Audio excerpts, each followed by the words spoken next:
আসসালামু আলাইকুম বন্ধুরা, কেমন আছেন সবাই? আজকে আমি রান্না করব পটল ভাজা। তো আপনারা সাথে থেকে আমার পটল ভাজাটা দেখুন।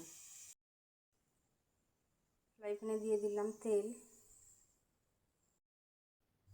ছেড়ে দিব পটলগুলো, দিয়ে দিব পরিমাণ মতো হলুদ, পরিমাণ মতো দিয়ে দিব লবণ। এখন এটাকে একটু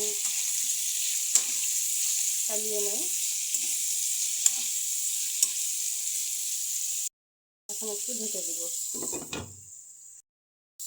পটল ভাজাটা সিদ্ধ হয়ে গেছে, দেখতেই পাচ্ছেন। এখানে আমি দিয়ে দিব কিছু কাঁচামরিচ আর দিয়ে দিব কিছু পেঁয়াজ। এখন এটাকে একটু চালিয়ে নেই। এভাবে ভাজা ভাজা করে নামিয়ে দিব।